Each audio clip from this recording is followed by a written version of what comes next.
Recording. Video.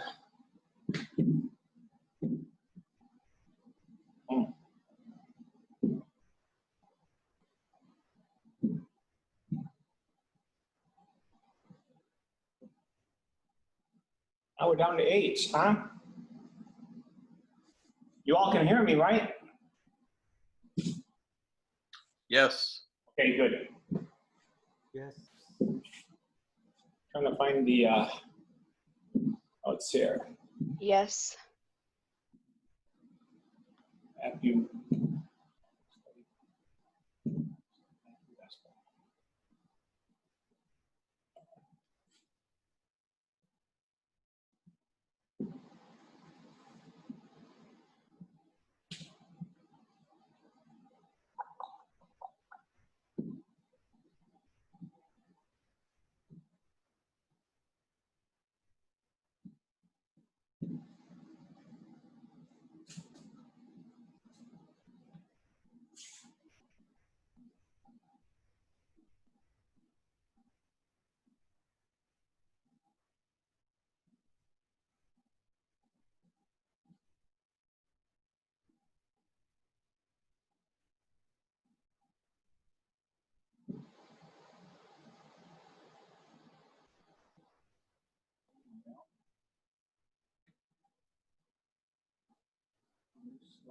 Start animations, view. Let's try that reading view. Okay. Let's try it that way. And so we're going to do Matthew's Gospel, one of the 4 best Gospels in the Bible, right? And today we're going to try and get through the first 2 chapters, but I've got a lot of background information on this. So we're going to start with that because there's a whole lot of questions about Matthew's Gospel, and some of what I'm going to say is actually going to contradict what I talked to you about with Mark's Gospel, and that's part of the problem. The scholarship keeps changing. So we're going to go through this and try and arrange it. First, give you some reference works. I don't think I have all of them here. The New Jerome Biblical Commentary, edited by Raymond Brown, Joseph Fitzmyer. The Interpreter's 1-volume commentary. I didn't write that up there. As I mentioned, whenever you want, if you want a 1-volume book, if you want a book that'll give you some good, solid ideas about what things mean in each of the books of the Bible, this or the Jerome Biblical Commentary. Kind of the standard is the Anchor Bible series, which is, this one's Matthew, and it was edited by or done by Albright and Mann.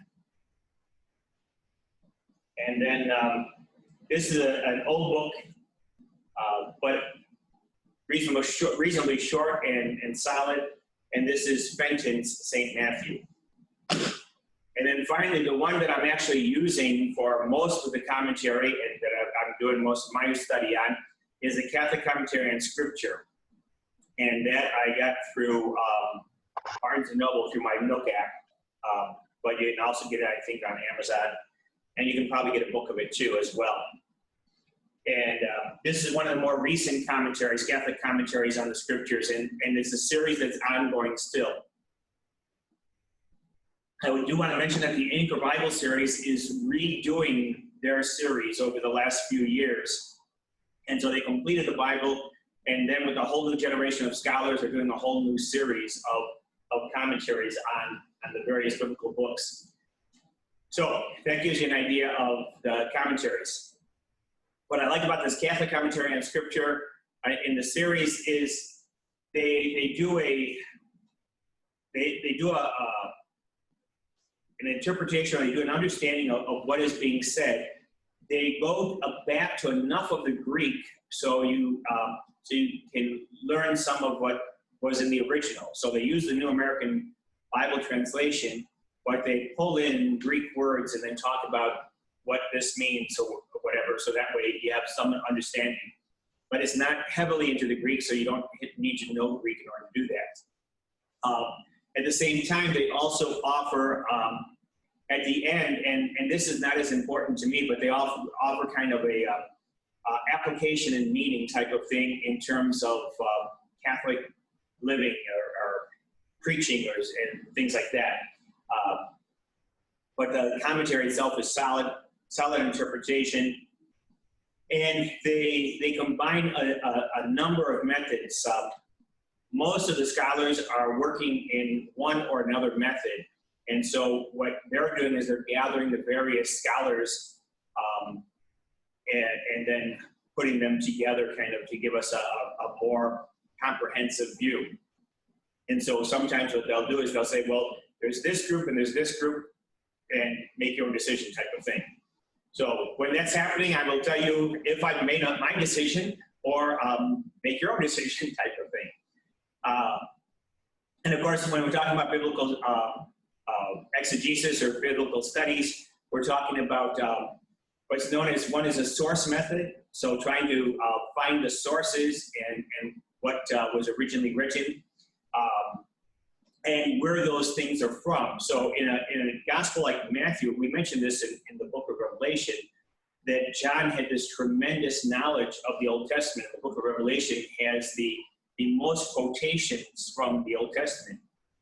But the Gospel of Matthew also has over 200 quotations from the prophets in the Old Testament. So there's a breadth of knowledge about the Old Testament. That's source commentary, going back to the sources.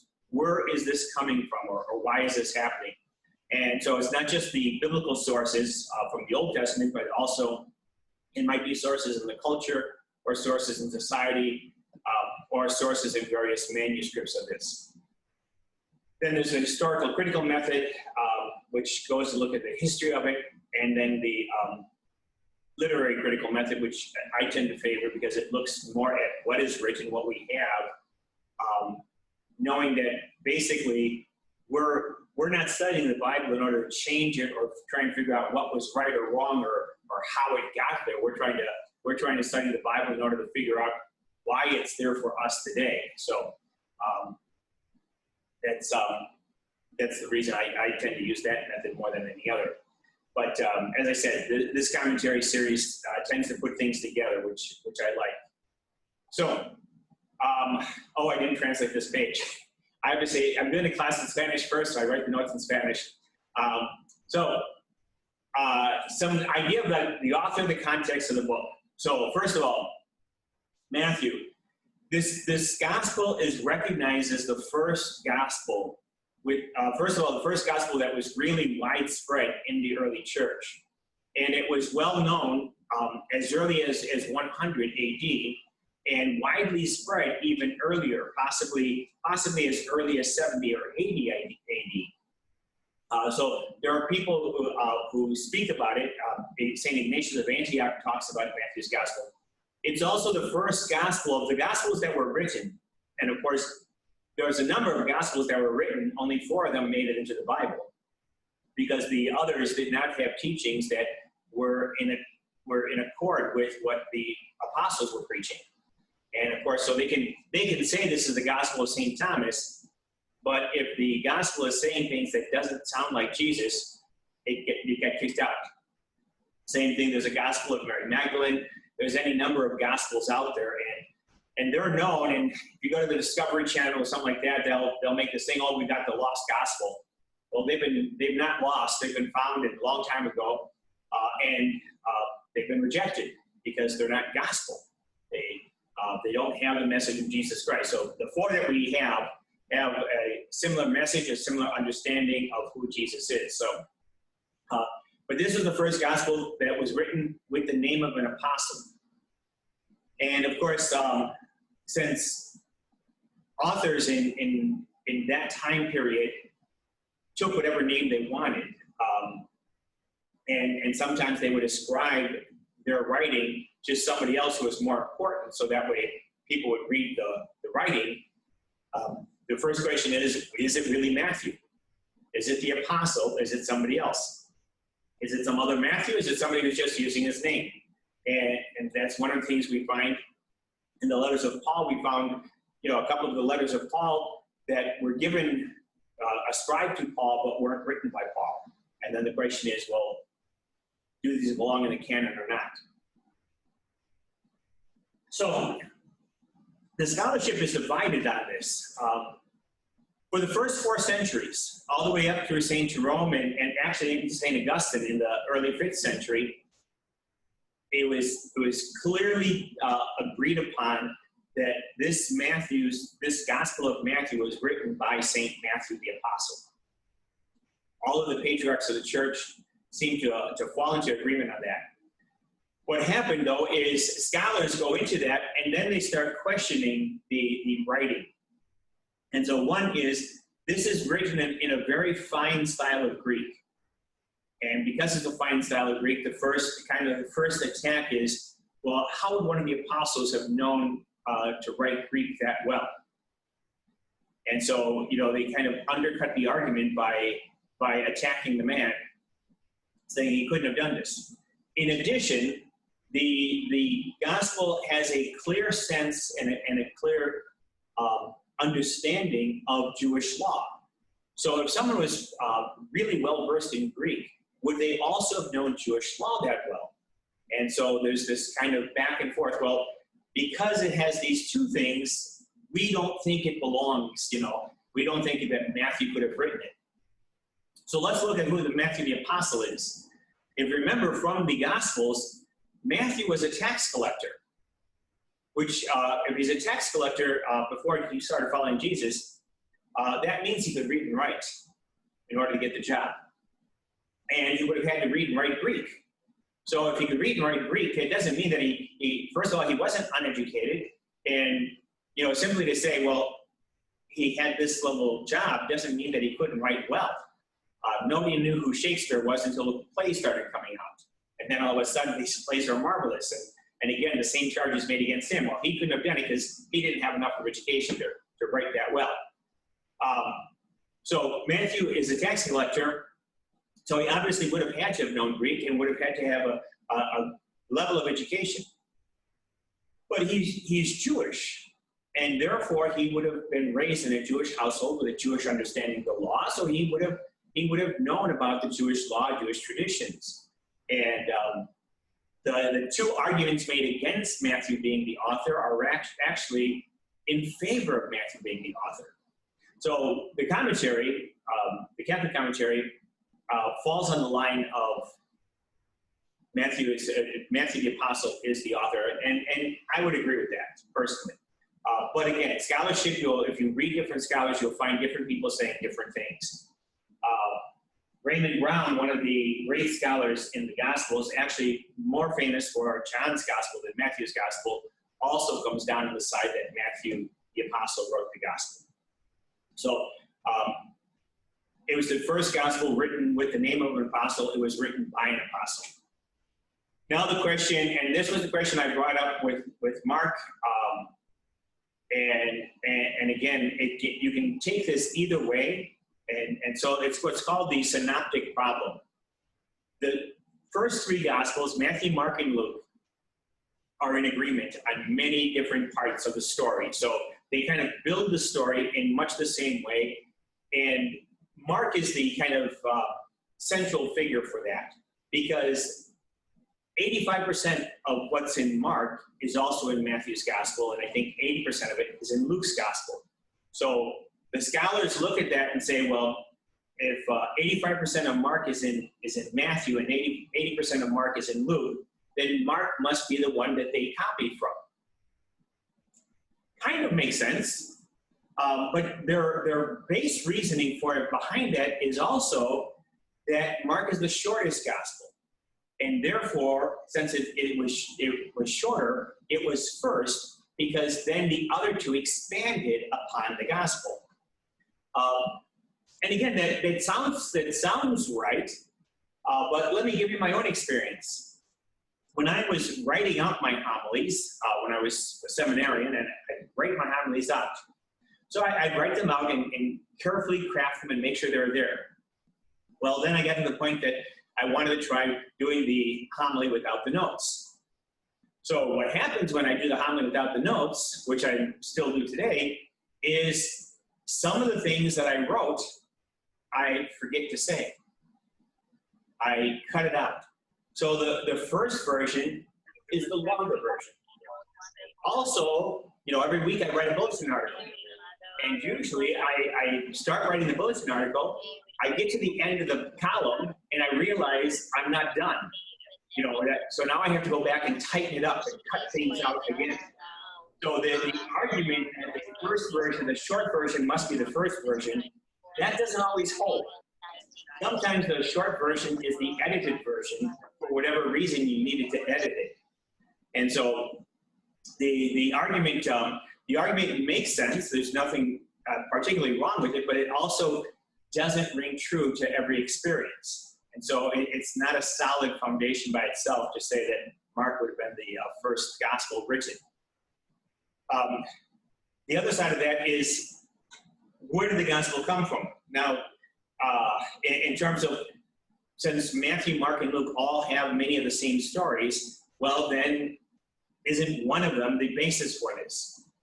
Well, let's go to, I'm going to jump ahead to where the gospel was probably written. And that was probably written, there's three places. At the very bottom there, it says Alexandria, Rome, or Antioch.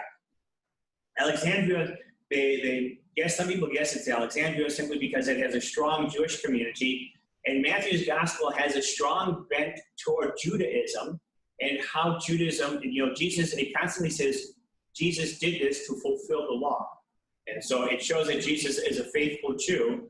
And Jesus says directly, I'm not here to abolish the law, but to fulfill it. So until this all comes to pass, not a letter, nor the smallest part of a letter will pass away. So Alexandria has a strong Jewish community, which is why some scholars say it might be Alexandria. The problem in Alexandria, in terms of this, is it has a strong Jewish community, and there's a Christian community there for centuries, the Coptic community, but there wasn't a strong, in a sense, a strong Gentile discussion. The Jewish community was kind of a ghetto. It was by itself. And so they did not do a lot of interaction, particularly theological or religious interaction between them. Rome, it was actually where Mark's gospel was probably written. Rome is another spot. It has a strong Jewish community. It has a strong Christian community. It would make sense in terms of just as a center of spot for it, except that much of what is written in the gospel, many of the examples used, tend to be something that pertains more to a Middle Eastern culture than the Roman culture. And so examples that Jesus uses or ideas is kind of looking east and not in Rome.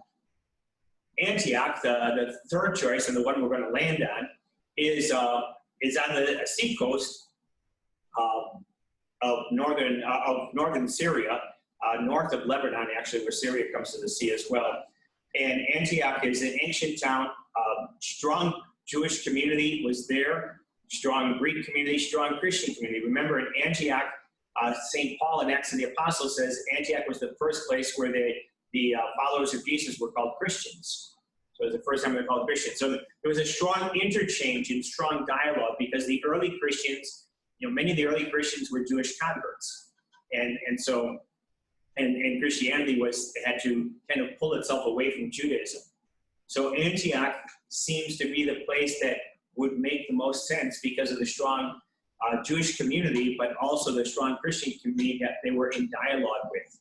And one of the reasons Paul was there, of course, at one point he was there to try and destroy the Christian community, but also then to learn from them and to kind of build forward. So I'm going to go with Antioch, and the majority of scholars go with Antioch. There's few who will say Alexandria or Rome. But so the reason I brought that up is if we put Matthew's gospel in Antioch, two things happen then. So if the gospel is written by the apostle Matthew, and he's in Antioch writing the gospel, Peter, the apostle, before he went to Rome and became bishop of Rome, he was bishop of Antioch. He first preached and built the community of Christians in Antioch. So now, if you remember when I talked about Mark's gospel, Peter was probably the primary source for Mark's gospel. Now you have Peter and Matthew living in the same area, both of them preaching the word of God, both of them eyewitnesses of the life and ministry of Jesus Christ. So you would presume that they would talk with each other, have dinner with each other, whatever it might be. In which case, that would explain why much of the gospel in Mark and Matthew are the same. And of course, then Luke could have copied off of that, or could have had that same experience. Now, why aren't they exactly the same? Because two people witnessing the same event might tell the same story, but with a different point of view, or toward a different end. And so when Peter is using these stories in his preaching and gives them to Mark, he might be looking at it toward this way, and Matthew, using these same stories, because they both were there, is pointing it toward this way. That's simply two people, two eyewitnesses telling the same thing in two different ways. Both of them are true. Both of them refer back to the same experience, but both of them see the experience in kind of a different light. So, and in a sense, the synoptic problem. So, if Mark doesn't have to be the first gospel written, and we think Mark was written somewhere between 65 and 75, probably closer to like 67, somewhere in that time frame, so right before the destruction of Jerusalem. If Mark didn't have to be the first gospel written, that would put Matthew's gospel dated earlier, somewhere between 50 and 60, maybe closer to 60, maybe around 55 even. But if Mark is the first gospel written, then it would make sense to put Matthew's gospel later. Now, many scholars want to put Matthew's gospel somewhere between the years of 80 and 85. And the reason they want to do this is basically the destruction of Jerusalem. So in the gospel, in all three gospels, Jesus prophesies about the destruction of Jerusalem, which the conquest of Jerusalem by the Romans happened in 70 AD. But that was one of actually many conquests of Jerusalem. The Jewish people were in constant revolt against the Roman Empire. So the Romans came in and conquered the country, occupied the country, and then reconquered it and reoccupied it many different times. 70 was the watershed mark when, in a sense, they talk about the destruction of the city of Jerusalem. That was the destruction of the walls. But in the gospel, it doesn't talk about the destruction of the walls of Jerusalem. It talks about not one stone being left on top of another. That actually didn't happen until 135. And so the scholars who want to talk about the destruction of Jerusalem and say, well, these gospels have to be written after Jerusalem was destroyed because, it's so clearly written about. So if they wrote about it with such great detail, it must have already happened from their point of view. That, of course, presumes that Jesus doesn't have the gift of prophecy, or that what Jesus is saying isn't prophetic in some way. So, but even if you discount the idea of there being a real prophecy, to have the detail that they're talking about, actually you have to go all the way to 135. 70, the destruction of Jerusalem in 70 wasn't complete enough. So that leads us back to maybe Jesus had the gift of prophecy, in which case, again, we can push the gospel forward to around 55, 60 AD, instead of being as late as 80 or 85 AD. So, but the scholarship now is kind of divided, and there's probably actually a majority of scholars of, just because of the time frame, because I'm talking about scholarship over the last 300 years. In the last 300 years, scholarship has kind of focused to the later date. Before 1800, scholarship was focused on an earlier date of the gospel. But the scholarship in the last 300 years focused toward that. But the scholarship within the last 25 or 30 years has come back to the earlier date. So the scholarship that's divided, if you count them up, you'll probably find more scholars today who are saying 85 or 80 to 85, only because the scholars we're counting are the ones from 1800 on. And that's when they're talking about the majority of scholars. But the more modern scholars are actually going back in time, saying it could be earlier than what we thought it was, because some of those arguments just don't hold up. So, and I wrote down there 50, but it's actually probably closer to 55 or whatever. So that gives us an understanding of the date. It gives us an understanding of the place it was written. And as I mentioned, it's mentioned by, Matthew's Gospel is mentioned by St. Ignatius of Antioch, who died in 115. So it was well known enough to be mentioned by St. Ignatius, who was the bishop of Antioch, I think from 85 or so, or 90 to he died. He was killed in 115. So it would have been, we don't know exactly when it was mentioned by him, but somewhere in that time frame. It's also mentioned in the Didache, and the Didache was written somewhere between 90 and 110. It's an early liturgical work of the church that basically gives us a basic kind of catechism. This is what Christians should believe, and this is how we practice the faith. So it's kind of an early catechetical work, liturgical work. So it's mentioned in both of those works, which is a sign that the gospel was well known by then. The next question is, going back to the synoptic problem, the next question in terms of that is, if you had a source for, if Mark was the source, then, well, I said that Mark is in 85% of Mark is in those other two Gospels, but the other two Gospels also have agreement, and in the 19th century, German scholars just simply called it the Quelle, or the source of sayings. And again, there is no book that they ever found, but they think, the scholars said, well, there must be a book that has sayings of Jesus, and that's how Matthew and Luke got these sayings. That's presuming, again, that Matthew wasn't an eyewitness, and, that nobody else, but people who say things in a pithy or witty way, they're remembered. Those sayings are remembered, and so there doesn't have to be a book of sayings. Jesus' sayings are very witty and well known by thousands, millions of people today. So there doesn't have to be a source book. Because the other problem is, if you have a source, if you use Mark as a source, and then you have this Quelle source, then basically you're saying whatever is distinct in Matthew's gospel must have come from somewhere else. And Matthew wasn't really an author, but simply a collector of material. And if he's a collector of material, then the other problem is the Greek would not hold up so well. So the three arguments against Matthew and against Matthew's gospel being written earlier are easily dismissed. Now, one of the things that scholars have looked at and have known for years is Matthew's gospel is very well organized.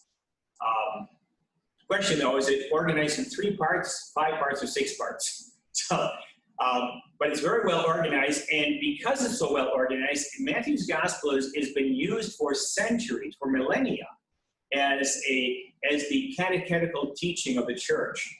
So, that when we want to kind of teach the faith, or teach who Jesus is, or teach what we're supposed to believe, or what we're supposed to do, how we're supposed to live, Matthew's gospel is the one we go to. Mark's gospel gives us a very clear understanding of who Jesus is, but not all the sayings or teachings or theology behind it. Luke's gospel has all these wonderful stories, all these wonderful parables, and sense of God's mercy, and also these things that always trip us up and say, well, you need to do more than what you see here.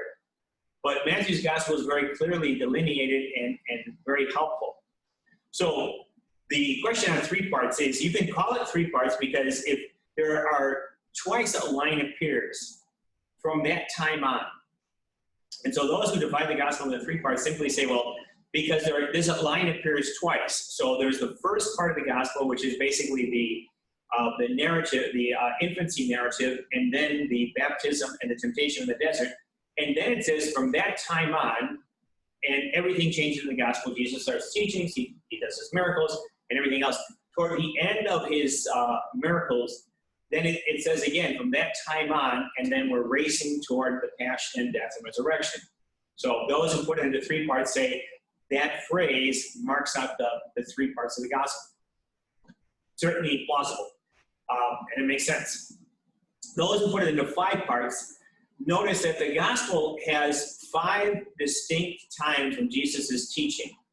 So Jesus doesn't just, kind of like teach every day or whatever, and so he does something and there's teaching or whatever in the day, and then we go off and watch some more. It's very distinct. The gospel follows a pattern, a narrative, a discourse, a narrative, a discourse, 5 different times. So there's a narrative and a discourse. The narrative telling us, what Jesus is doing or what's happening, or he moves from place to place. And each of the times is followed by a teaching moment. Now, the problem is you can reverse that one way or the other, because to say that there's 5 parts to the gospel, then most of the scholars who put it at 5 say, well, the infancy narrative, the beginning part up to the baptism and the Sermon on the Mount, is kind of preliminary. Or they say that the Passion, the story of the Passion, is an epilogue. You can't call the Passion an epilogue to the gospel, because every gospel, the center of every gospel, even though it's the end of every gospel, the center of every gospel runs us to Jesus dying for us. So anyone who says, and these commentators talked about it as an epilogue, and you can't call the Passion an epilogue, because that's the whole point of the gospel. We have to get to the Passion. So it's not the epilogue, it's not the afterword. It is the reason for giving you the gospel. This is what Jesus does that makes us want to follow him. So the problem with 5 parts is you either have to have a preliminary part, and then you say discourse, narrative, or you take the preliminary part as a narrative, and you say narrative, discourse. We know there are 5 discourses, but there are actually 6 narratives. So the other way of doing that is simply to say, instead of saying 5 parts, you say it's 6 parts. And that is that there's whether you call it the intro or the infancy narratives or the introduction to who Jesus is, and then narrative discourse or discourse narrative, then you have 6 parts, which make it very clear. So as I said, the scholars would say 5 parts because they just want to focus on the 5 discourses, but you actually have 6 narratives because there's a narrative before and a narrative after, and the discourse is in between. So that kind of gets us through all of the author context and kind of the development or structure of how this book looks. As I said, it's very well written and very well described, and helps us clearly. In fact, the Our Father we use at Mass is the Our Father we find in Matthew's Gospel. The other Our Father in Luke's Gospel is not the one we use in Mass. And so when we're reading Luke, you might notice that there's a difference. Other thing I want to mention is Matthew uses certain titles for Jesus that were not as common in the other Gospels. So yes, Jesus is the Messiah, and it's kind of used, but more often than not, Jesus is going to be called the Son of Man, or just by his name. But Matthew specifically titles Jesus, or talks about him, refers to him in various titles. So very often, instead of just saying Jesus, he says Jesus Christ, in order to give him the title of the Anointed One. So I'm going to go through both of those words. Jesus, as a Hebrew word, there's a couple of ways of translating. One is, a simple way of translating is God saves. Another way would be saying God is salvation. And then Christ is the Greek word for Messiah, which simply is the Anointed One. So God is salvation, and he sent the Anointed One, or this is the one he sent to save. So a very clear title of Jesus Christ, but he always puts the 2 names together to make it a title and not just a reference to the person. Next title that he uses quite often is Son of David. And Matthew, and when we get into the opening part, the genealogy, we'll see why this is important. But of course, David is the great king, and Jesus is the descendant of David to be the new king, to be the one to sit on the throne forever, to fulfill the promise that God made to King David, that Jesus is going to be the one to sit on the throne forever. So Matthew talks about Jesus as son of David. He also will use the idea of the branch of David, because again, the prophet talks about the stump of Jesse. Isaiah talks about a shoot shall sprout from the stump of Jesse, so that Jesus is this new branch of the Davidic line. The next title is son of Abraham, which again is not used in the other gospels. Son of Abraham, of course, ties Jesus directly with the Israelite people, the Jewish people. But not just the Jewish people, because remember, Abraham is the father of many nations. And he's certainly honored by Muslims and Christians as well as Jews. But his name means the father of nations. And of course, the promise by God was, your descendants will be as numerous as the stars, and you'll be the father of a great nation. So by calling him son of Abraham, so calling him son of David, he puts Jesus on the throne of David, and therefore makes him the ruler over Israel. By calling him the son of Abraham, he makes Jesus the heir to the nations. And then finally, Messiah, which of course goes back to the Christ, but he uses the phrase separately in Messiah. Matthew, when Matthew quotes, and this was one of the other things that the scholars had issues with, when Matthew quotes Hebrew in the gospel, or translates Hebrew in the gospel, he doesn't translate the Greek version of the Septuagint. He translates from the original Hebrew. So when he translates from the prophets, he's translating from them. And so when we see that same passage in another text in the Bible, and it's coming to us from the Greek, it may not look exactly the same. But that's because Matthew has great knowledge of Hebrew and Aramaic as well as of Greek. And so when he's translating it, he's not translating it from or copying it from the Septuagint. He's translating it from the original Hebrew. Okay. We talked about the structure of the gospel, and we're going to move through. So this is an area of the Holy Land. The Sea of Galilee is kind of 1/3 of the way down. Let's see if I can expand it at all. Remember the beginning of Jesus' ministry. I can't do anything with that. Oh, yes, I can. Okay. Is up at the Sea of Galilee, circling the Sea of Galilee. I don't think the picture takes us all the way up to Antioch, but Antioch would be north of Sidon. And then, of course, Jerusalem comes down the Jordan Valley. And Jerusalem is off to the left of the Salt Sea, or the Dead Sea. And Bethlehem, you see just to the south of Jerusalem there, up in the hill country. So just gives you an idea of the map. We might refer back to that at times. And then, let me turn up my sound here.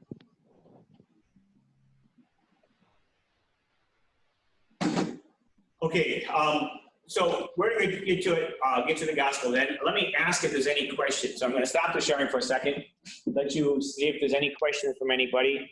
I think you can unmute yourself. Anybody have a question or comments so far? I have a comment, comment question. Mm-hmm. The fact that Matthew calls Jesus the son of David when he's related to David through Joseph, and he wasn't blood relation to Joseph. Right, and we'll get to that.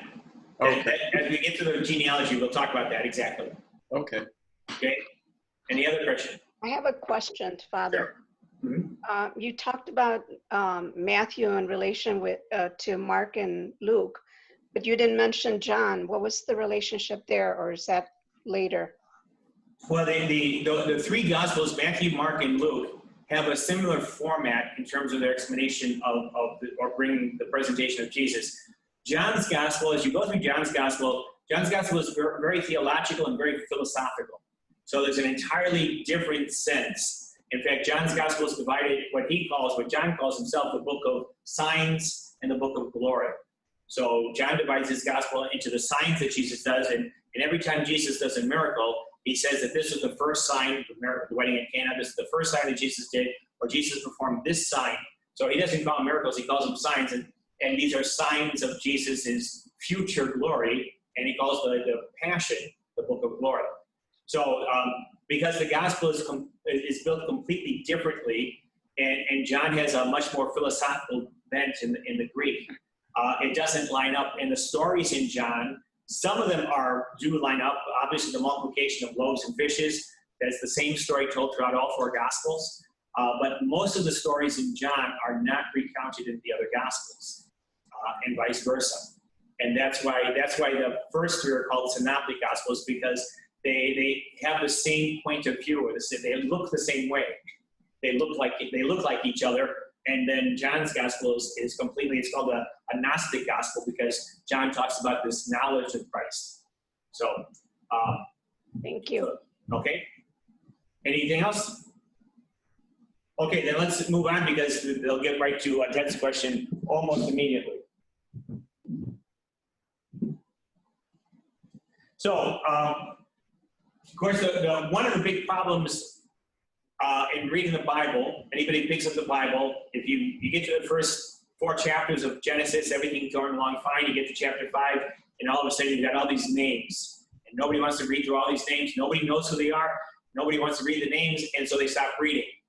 So, of course, the first of the Gospels, or the most well-known of the Gospels, has a list of names, which would drive a lot of our young people crazy to try and do that, or even some of our older people just looking at it like, I don't want to read through all those names. I can't even figure out how to pronounce them all. Let me start with a couple things. One is the first 2 words in Greek of Matthew's Gospel, Biblos Geneseos, is Greek for the book of origins, or the beginning. It's the same 2 words that are used in Greek for the book of Genesis. So Matthew is beginning his gospel by copying that same phrase out of the very beginning of the Bible. This is an entirely new creation going on, but it's also linked to what had happened previously, because all of this is the plan of God. So I'm just going to go through some of this and kind of like highlight it. So there's the first couple are easy enough. Abraham. So he starts with Abraham, which of course we meet first in chapter 12 of Genesis, and the father of nations, becomes the father of Isaac. Now remember, Abraham had 2 children, his child by his wife Sarah, who was Isaac, and of course the other child by Sarah's slave, Hagar, who is Ishmael. Ishmael and Hagar are sent into the Arabian desert, where ultimately Hagar becomes the father of the Arab nations. So Abraham is the father of both the Jewish nations and the Arab nations. Then you have Isaac, the father of Jacob. First thing I want to point out is Isaac, when Abraham was older, he didn't want his son marrying one of the people in the land where they lived. He didn't want his son marrying a foreigner. So he told his servant to go back to the land where he came from in order to find a wife for his son, because it had to be one like us. So I'm sure all of you have had that. If you haven't had that experience, you've had that story. You know that idea that, we can't marry someone who's not one of us. So that sense of racism was way back then. So Isaac becomes, it says here, the father of Jacob. Now, remember, Isaac had 2 children. Esau, the older one, and Jacob, the younger one. And they were twins, and Jacob was pulling at Esau's heel coming out of the womb. So they were fighting all the way from inside the womb. Esau ultimately sold his birthright to Jacob, and then Jacob tricked his father into giving him the blessing. So Jacob kind of stole the blessing of being firstborn, even though he wasn't firstborn. And then Jacob has the 12 sons. Esau becomes the father of the Palestinian people. And Jacob, of course, is the father of the Israelites. So if you want an easy explanation as to why the Palestinians and the Israelites are fighting today, well, they were fighting when they first came out of the womb. And they've been fighting ever since. So Esau is seen as the father of Palestinian people. Ishmael is seen as the Arab people. And then Jacob, the father of the Israelites. And of course, Jacob has 12 children. He has 2 wives. The one he got tricked into marrying, Leah, and then the one he loved was Rachel. And then each of the wives also had servants, women servants. And so when the wife couldn't give a child, she told Jacob to have sex with her servant so they'd have a child for her.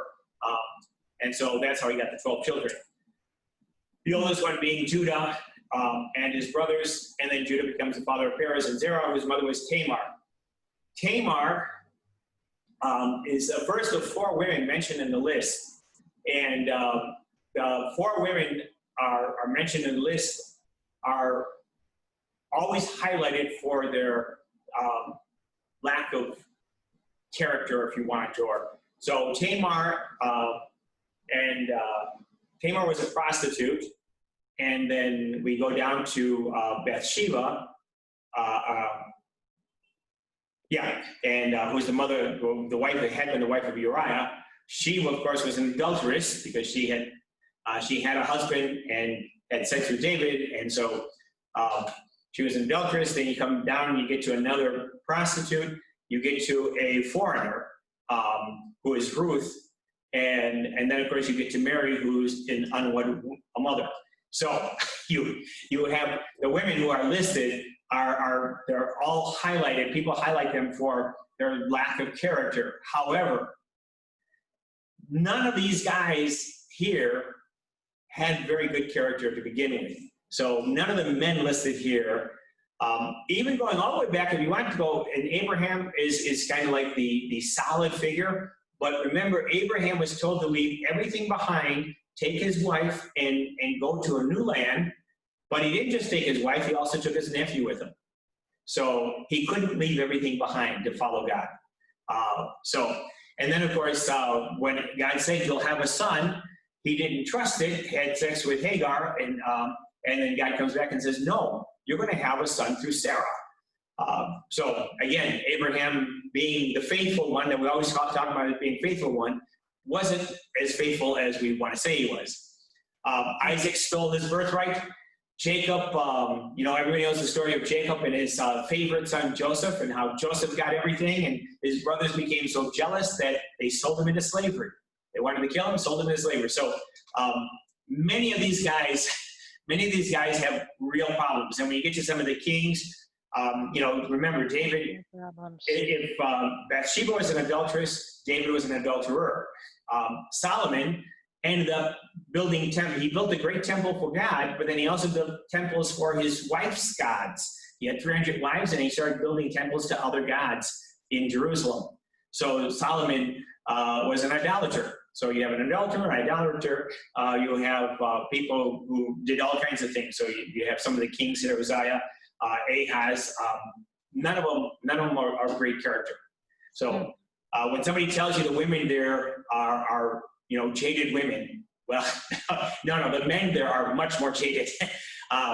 But I think the reason for putting the women in there is to show us that in any instance, so you have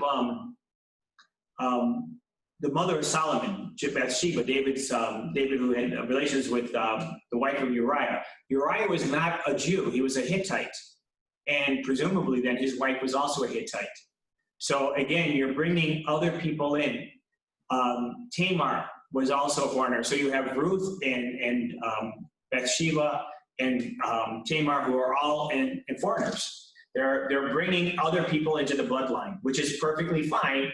But it's to show that this really is not as pure as people want to think it is.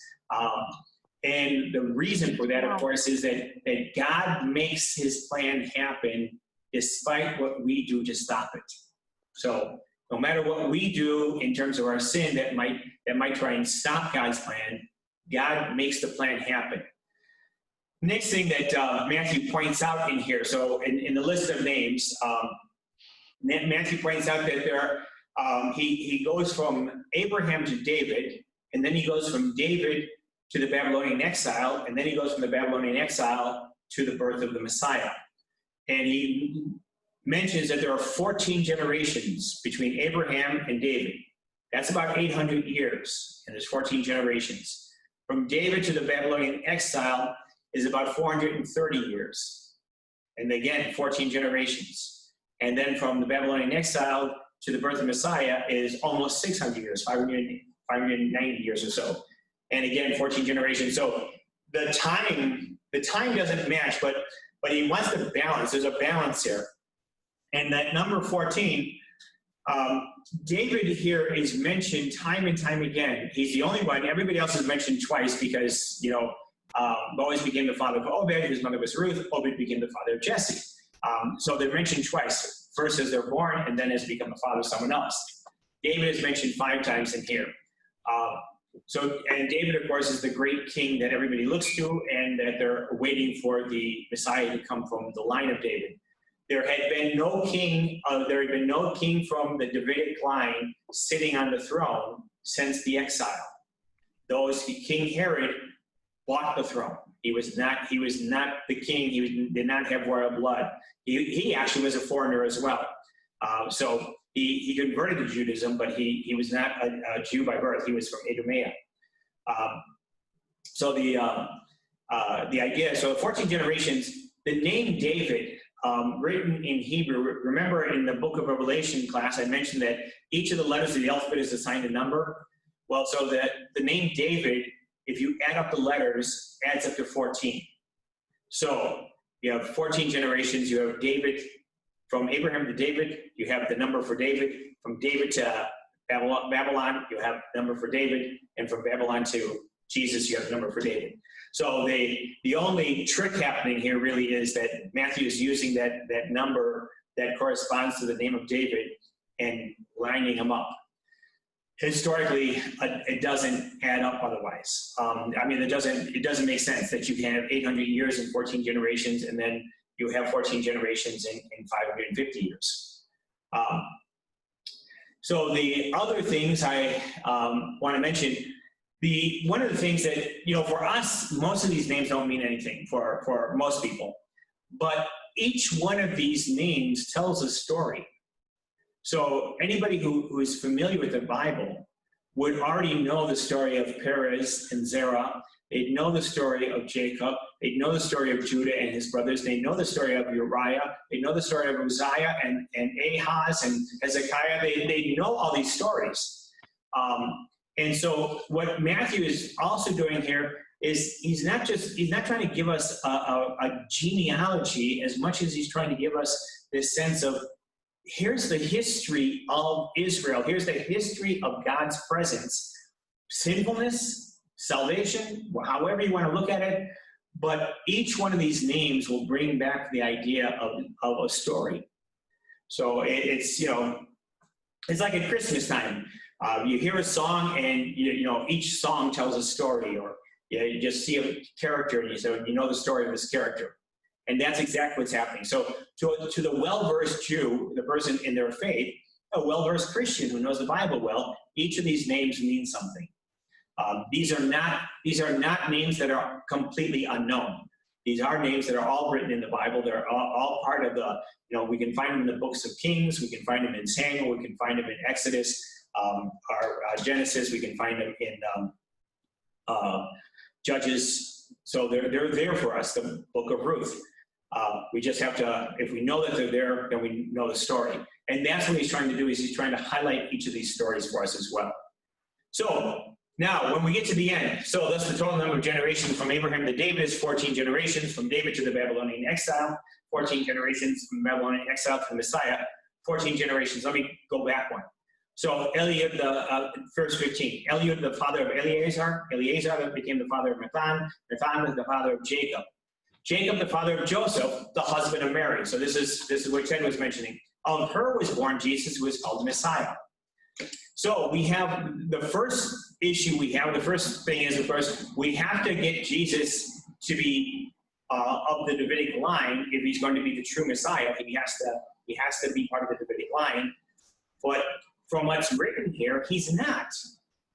Joseph is of the Davidic line, but Jesus is born of Mary when we get to the next part of the gospel, without actually having had relations with Joseph. So how do we get this? So Joseph, let's see if I can go back. I went forward. Okay, it's all right. Yeah.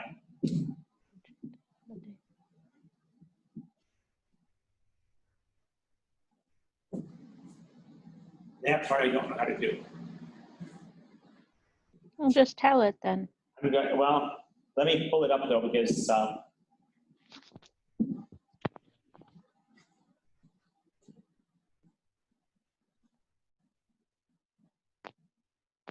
this is one of those things I never learned in PowerPoint. So, okay. Get back down to that page, go to the reading view. Now, come over here. I'll share with all of you.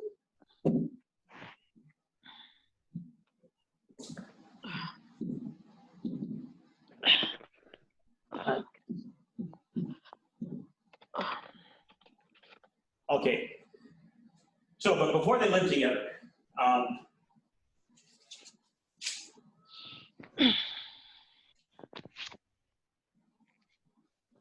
now this is how the birth of Jesus Christ came about. This is verse 18.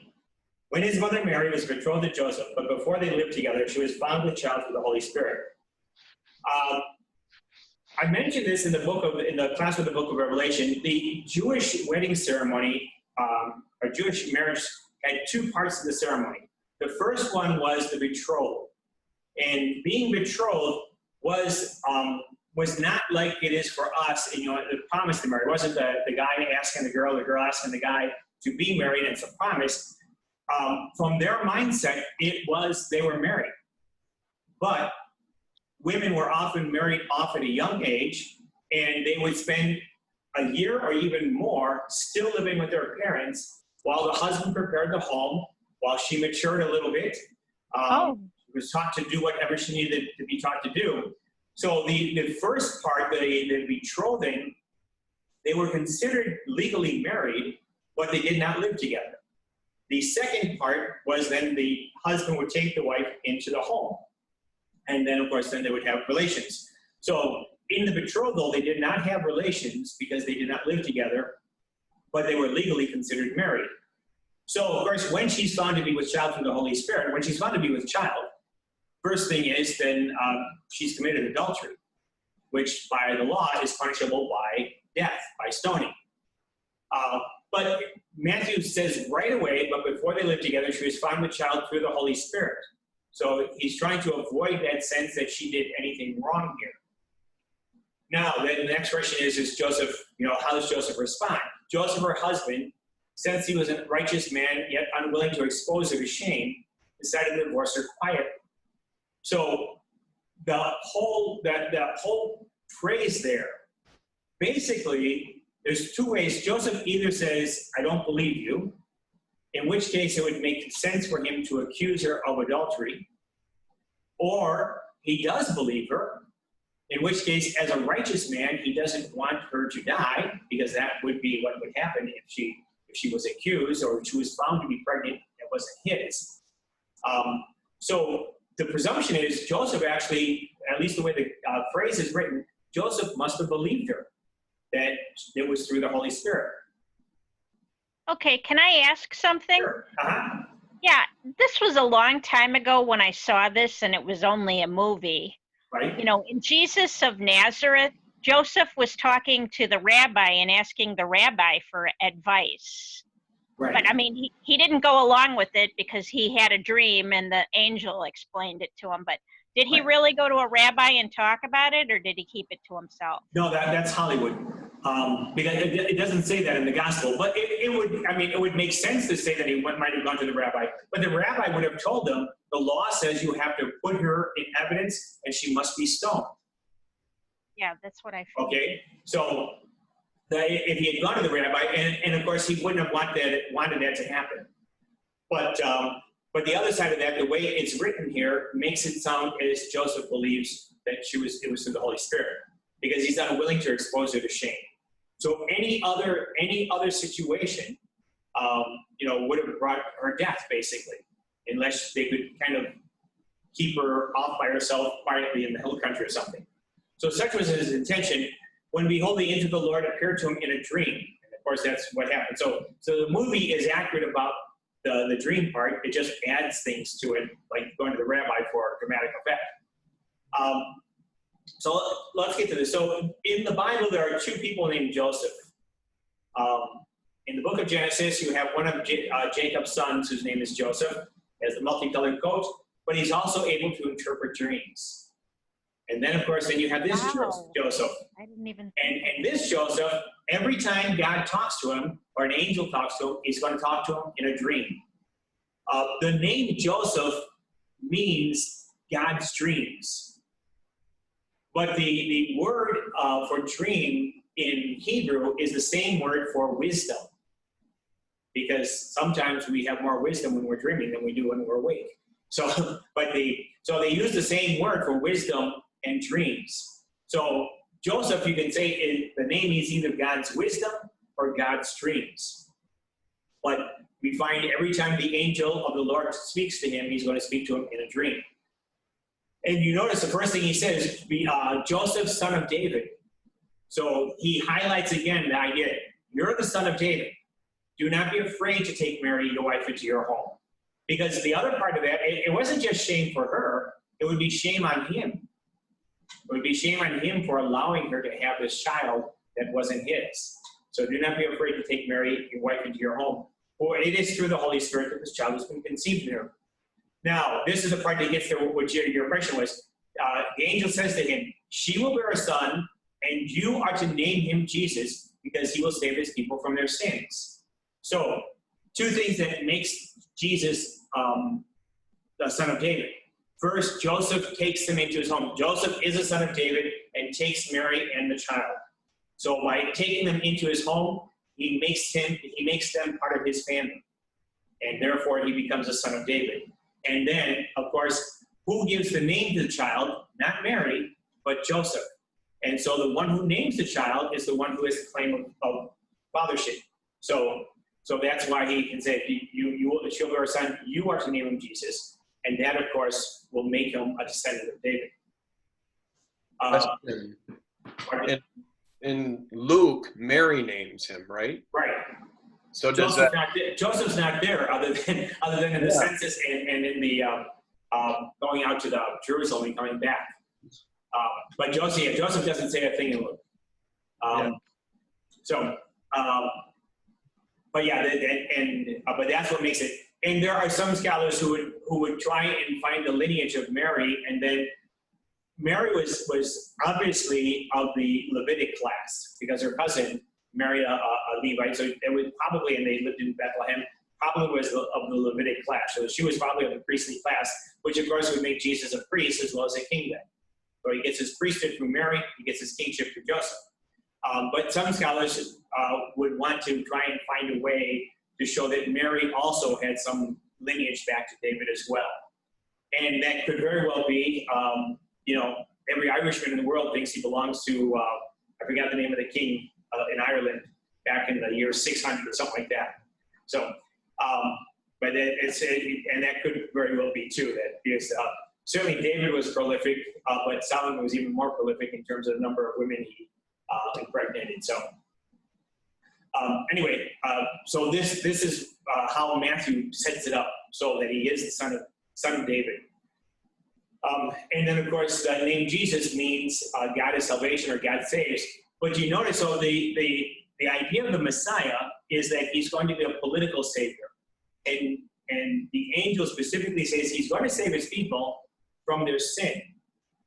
So not from Rome, not from the conquest, not from their exile, but from their sins, which is, of course, a much more important salvation to have.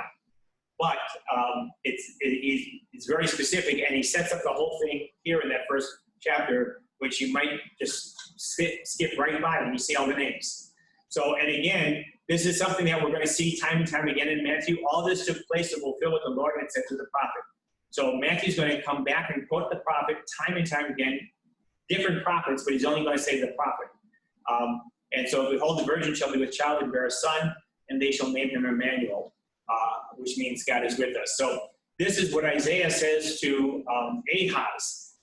as the Assyrians are at the gate of Jerusalem, and it looks like the Assyrians are going to conquer Jerusalem in the 700s. And Isaiah says this, and of course, Ahaz takes it to mean his own son, and that the kingdom is saved. That it's not conquered by the Assyrians. It's not conquered for 200 more years by the Babylonians later. But Matthew takes that same phrase and uses it to talk about Jesus. And so name him Emmanuel, which means God is with us. So, and again, you've got two things here. You've got the name of Jesus, but then you've got this name Emmanuel, which comes from Isaiah. And you got both things there. Matthew puts them together. And then, of course, this happens again in the first couple of chapters where when Joseph awoke, he did as the angel of the Lord had commanded him and took his wife into his home. So every time the angel speaks to Joseph, Joseph does it. Joseph does whatever the angel tells him. We find that time and again. So he's the righteous man. He's the just man who does what God tells him to do. Unlike the people in that genealogy we saw. So verse 25, he had no relations with her until she bore a son, and he named him Jesus. So again, he does exactly what he was told to do. The Greek phrase, he had no relations with her until she bore a son, the verb that's used refers to a tense that basically, this is an accurate translation, up until that point. But the phrase does not imply that there were relations afterwards, nor does it imply that there were not relations afterwards. So, many of the Protestant churches, preachers will look at that phrase and say, so that after he was born, then they had relations, and of course Jesus had other brothers and things like that. The phrase does not imply that in Greek, that there were relations afterwards, but it also doesn't say that there weren't. So the Catholic opinion that they did not have relations can be held true, but also the Protestant opinion that they did could be held from that phrase. The phrase itself in Greek does not give credence to either side, but in English, it's often used by Protestants to say, well, there were relations afterwards then, but that's not what the phrase means. Okay.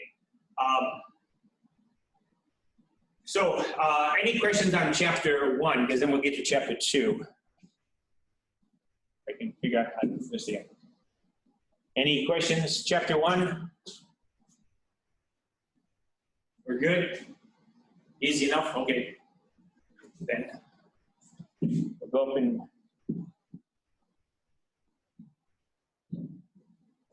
chapter 2, Visit of the Magi. So, first thing we're going to notice, verse 1, when Jesus was born in Bethlehem of Judea in the days of King Herod. There's nothing about his actual birth. There's no, Luke has a whole story of the no room at the inn, the journey over from Nazareth down because of the census. None of that, just he was born, bang. So what's important to get before he was born, to get it all set up so we know who he is and how it happened, and that this is the will of God and that Joseph is doing what he's supposed to do. But then he's just born. The birth doesn't mean anything, doesn't have anything special. But then the whole Magi for the East arrived in Jerusalem. And the phrase usually is, behold, one day Magi from the East arrived in Jerusalem, saying, where's the newborn King of the Jews? We saw his star, it's rising, they've come to do him homage. Now, the star, we saw his star at its rising. Let's start with that. There are 3 astronomical events that happened near the birth of Jesus that could very well explain a star appearing in the sky. The first one is Halley's Comet, showed up around the year 13 BC. But that's a little far from the birth of Jesus. So we know the calendar is off because Herod actually died in the year 4 BC. So we know the calendar is off, but 13 BC is a little far back. That's the first one, Halley's Comet. Second one, in the year 6 to 7, there was a conjunction of the planets of Saturn and Jupiter in the constellation of Leo, the lion, which is the constellation of the Jewish people. the conjunction of the two planets made it look like there was this huge star in the sky. And because Jupiter's a large, bright light in the sky, and Saturn is much dimmer, but the two of them together would become this bright light in the sky. That actually happened 3 different times in that year. And that, of course, when there's a conjunction of planets, that does happen like time and time again. You'll see it, and then, of course, it's not going to happen for 20, 30 years later again. But so that happened around the year 6 to 7. And then finally, in the year 4 BC, there was a supernova, the explosion or the implosion of a dying star, which again would have given a bright light in the sky. The supernova is the one closest to the actual, to what we think of as 1 AD, which is the year Jesus should have been born, but we know he wasn't. The problem is it happens in 4 BC, and that's also the year Herod dies. And so Herod, the last 10 years of Herod's reign, he became very paranoid. He was very unsure of himself, and he wasn't killed. And so for it to happen, for it to say that the supernova was the star of Bethlehem seems really hard, simply because it happened too close to his death. Because the Magi have to get there after the star appears in order for this to happen, in order for them to, tell the story. So that might not actually be the one. More likely, the conjunction of planets. And simply because it happened 3 times, because the Magi would have seen it rise the first time, would have seen them coming together, and then would have said, oh, we should do something about that, and they would have made the journey. And of course, from Babylon to Jerusalem, it's about 500 miles or so, 500 something miles. So it would have taken a while to make the journey, prepare for the journey, make the journey. And since the planets were coming back together, then they would have arrived there at the time that the planets had come again, or they would have set out when the planets came the second time and would have gotten there, the planets were gone again, and then they didn't know where to go. And so, of course, then it says that later on, it says that the star appeared again. And so the planets coming together 3 times would make sense. The Catholic commentators said, these 3 things are the closest things that we have astronomically. The problem is none of them would be able to stand over the house. So it says that the star led them to the house. And so so my first thing is, let's go with the scientific interpretation, because God uses science to make the world work. But their thing in the commentaries was, well, if we can't fully explain it by science, then maybe we need to just simply say there was an angel that led them to the house. That's perfectly fine from a faith point of view, but God uses science as much as possible. So I'd rather go with the planets, but if you go with the angel, that's perfectly fine. You're more pious than I am. So, and which is a fine way of looking at it. But as I said, they talk about the 3 scientific explanations and then say, well, we can't tell the whole story that way, so it must be something else. And then they just came to the non-scientific explanation. Okay, so we saw so the newborn king of the Jews. Remember, I mentioned that Herod was not a Jew.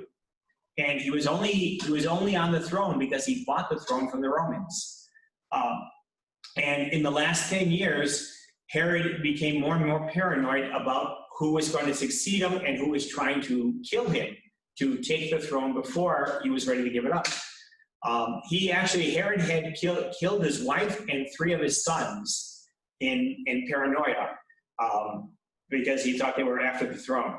So the paranoia was deep and troubling. And so when they come in and say, where's the newborn king of the Jews?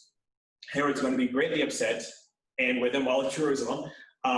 But he's going to try and figure out what to do about this, because he knows he does not have the right to the throne. So the next phrase, verse 4, assembling all the chief priests and scribes of the people. The Greek phrase that's used there, because it's not quite translated the same later on, in Matthew's gospel in the Greek, he uses the same phrase here as he does when they gather together the Sanhedrin for the trial of Jesus, to condemn him to death. So assembling all the chief priests and scribes of the people, they use it. He says it the exact same way both times. So this is a moment to try Jesus and kill him, and then again later on, this is the moment we're going to try Jesus and kill him. And he inquired of them where the Messiah was born. So again, Herod ups the ante, and he ups the ante using one of the titles. So he's not looking for King of the Jews. That was not one of Matthew's titles for Jesus. King of David, or son of David, son of Abraham. Messiah was a title. So he ups the ante and gives him a title.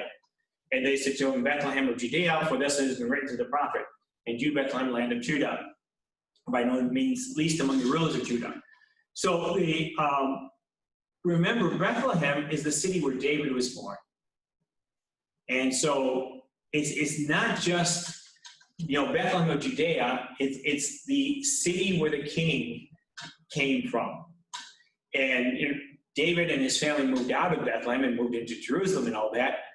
But the link back to David, Matthew makes it very clear, we're linking all this back to David, back to that sense of he was chosen from among the last of Jesse's sons, and now, in the last place you'd look, the king is now born. So I know by no means least among the rulers of Judah, since from you shall come a ruler who is to shepherd my people Israel. And of course, what was David doing when Samuel came to anoint him? He was out in the field with the sheep. He was shepherding the sheep. And so he's going to shepherd his people Israel. Then Herod called the Magi. And Magi, in some of the translations use astrologers. They've gone back to Magi. Magi, we find them first in the book of Daniel. In the Bible, we find them first in the book of Daniel. The Magi were a class of people, astrologers, magicians, prophets, however you want to call them. They were people who advised the king of Babylon, and was where they kind of started. And they basically were people, they had powers that others didn't have. And so, that is where we get the word magic from. But it wasn't meant to be like magic, like you're making things disappear, or you have the ability to change something. It was that sense that you know things that others don't know. And then, of course, when the Magi challenged Daniel in the book of Daniel, of course, Daniel proved to be much wiser than any of the Magi of the king. So the Magi come, and so it's a group of people who know things that other people don't know. So Herod calls the Magi secretly and ascertained from them the time, and again, the other translations say for the exact time of the star's appearance, because they would have counted on that. They would have calculated that. He sends them to Bethlehem and said, go and search diligently for the child. When you have found him, bring me word so that I may too go and do him homage. After their audience with the king, they set out, and behold, the star that they had seen at its rising preceded them until it came and stopped over the place where the child was. And that of course, where the commentators have the question is, how did it stop in the place where the child was? Because it's way up there, you can't necessarily know. And that's why they went to the angel idea. And it could be that there was the conjunction of planets, and then finally there was some kind of light sent by God to guide them to the exact house. But they were overjoyed at seeing the star, and on entering the house, they saw the child with Mary, his mother. They prostrated themselves and did him homage. So, and the English translation is correct. It says prostrated themselves. The Spanish one said they knelt down. But prostrating, of course, is falling to face to the ground. So it's not just kneeling down; it's falling face to the ground. And you don't do that for a king. You only do that in the presence of God. So they obviously were thinking that this child is more than just a king, and did him homage. Then they opened their treasures and offered him gifts of gold, frankincense, and myrrh, and go all the way back to, I can't think of the name of the saint now. The saint in the second, I think it was, it may have been Irenaeus. There's a saint in the 2nd century who first begins talking about the 3 gifts. And of course, the meaning of the gifts: gold for a king, frankincense for God, and myrrh because he's going to die. But also those three gifts, they reflect back to what the nations brought to Solomon. Solomon was this great king, and remember later in the gospel, Jesus says, but you have one greater than Solomon here. Solomon was this great king, and they talk about bringing gold and frankincense and spices to Solomon as gifts of tribute to him. So these magi offering gifts that were offered to Solomon, now they're offering them to Jesus, and because you have one greater than Solomon here. And having been warned in a dream not to return to Herod, they departed for their country by another way. Which, of course, again, the dream, for us, sometimes dreams are these crazy things, but for Middle Eastern culture, the dream is God's wisdom. It's telling us what God wants us to know, because we're free of the encumbrances of this world when we're asleep. Okay, so with that, when they departed, behold, the angel of the Lord appeared to Joseph in a dream. Again, the dream. Rise, take the child and his mother, flee to Egypt, and stay there until I tell you. Herod is going to search for the child to destroy him. Joseph rose, took the child and his mother by night, and departed for Egypt. He stayed there until the death of Herod, that what the Lord had said to the prophet might be fulfilled. Out of Egypt I called my son. And again, so you see when he keeps saying out of what was said to the prophet might be fulfilled, each of those is a different prophet. So we've had Isaiah and Ezekiel, and I can't think of what this one is. We've had Zechariah also. But each of those is a different prophet. He just says through the prophet. He doesn't specify which one. The departing by night, that's a reminder of in Exodus, the Israelites departed by night from Egypt. So now they're going by night back into Egypt.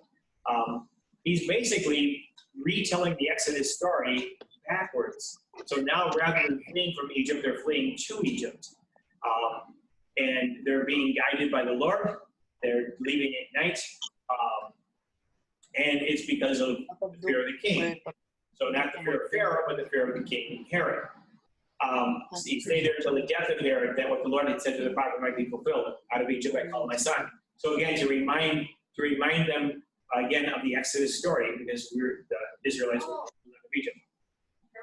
When Herod realized that he had been deceived by the Magi, he became furious. He ordered the massacre of all the boys in Bethlehem and its vicinity 2 years old and under, according to the time he had ascertained from the Magi. Then was fulfilled what had been said through Jeremiah the prophet, so he does name Jeremiah here. A voice was heard in Ramah, sobbing and loud lamentation, Rachel weeping for her children. She would not be consoled since they were no more. When Jeremiah says this is the time of the Babylonian exile. So the Jewish people were being deported from Jerusalem and being sent to Babylon. And so Jeremiah is saying that in the context of the Babylonian exile, and Matthew uses it again to bring it to the context of Jesus. The massacre of all the boys in Bethlehem, there is no record either from the archives of Herod nor the archives in Rome of this massacre of all the boys in Bethlehem. And it sounds like something that there should be some. There's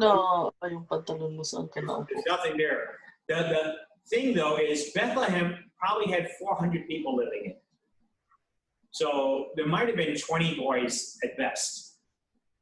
We're not talking about hundreds. You know, when we're talking about the Holy Innocents, we're not talking about hundreds who died. We're talking maybe 20. Can we remind you to mute that? So we're only talking maybe 20, which again is a terrible thing. But the reason it's not recorded, Herod did things that were much, much worse than this. Herod was horrible in terms of the things he did, killing his wife, his 3 sons, things that he did to the people. He killed hundreds of people. So killing 20 boys in Bethlehem was not noteworthy for Herod. So the scholars, anti-Christian scholars would say, well, there's no record of that anywhere. It didn't happen. It doesn't mean it didn't happen. It just wasn't big on Herod's list of atrocities. So Matthew notes it because it's important to the gospel, but it wasn't important in all the many terrible things that Herod did. When Herod had died, behold, the angel of the Lord appeared in a dream to Joseph in Egypt and said, "Rise, take the child and his mother and go to the land of Israel. For those who sought the child's life are dead." Now, when Herod died, his kingdom was divided between his three sons, the other three sons who were left. And Archelaus was made king in Jerusalem, and Herod Antipas was made king in the area around Nazareth, to the kind of left of the Sea of Galilee. And then the third one, I forgot the third one, was named for the northern part of Galilee. So when he rose to the child's mother, went to the land of Israel, but when he heard that Archelaus was ruling over Judea in place of his father Herod, he was afraid to go back there, and because he had been warned in a dream, he departed for the region of Galilee. He went and dwelt in a town called Nazareth, so that when the result of the prophets might be fulfilled, he shall be called a Nazarene. Now, this prophecy doesn't exist in the Bible. Okay? But you notice he doesn't say through the prophet, he says through the prophets. And this is probably Matthew playing a pun. The word for branch is Natzer in Hebrew. So Natzer and Nazareth, which again, the town would have sounded like Natzer. So he's basically playing a pun. He went to the town of Natzer. He went to be the branch. And so what had been told to the prophets was the Messiah was going to be a branch of David. He was going to be the branch from the stump of Jesse. So that's why he's being called a Nazarene. He's being called a Netzer. And that's, so the prophecy itself is not there in the Bible. But the prophets together talk about the Messiah being the branch of David. So that's how that comes. Let's see where we got here. And I think we're done for the night. That gets it for the first 2 chapters. Let me stop the sharing, see if there's any more questions or comments. Questions, comments, concerns? Bob, you look really concentrated there.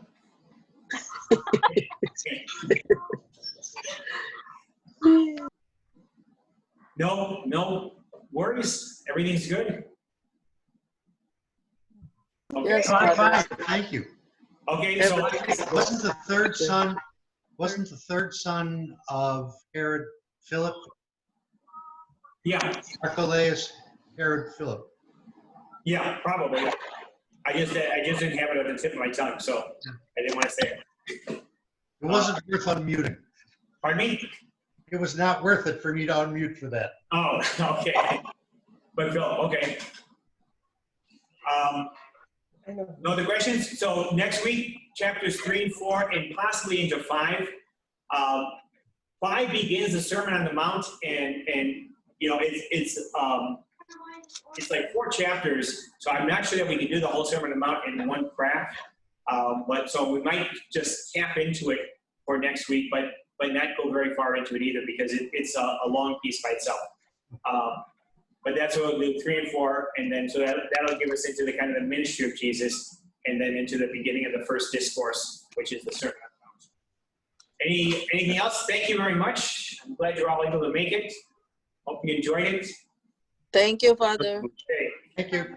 Thank And you. I maybe see you Sunday, otherwise I'll see you next week. Good night. Good Yes, night. Father. Buenas tardes, todos. Thank you.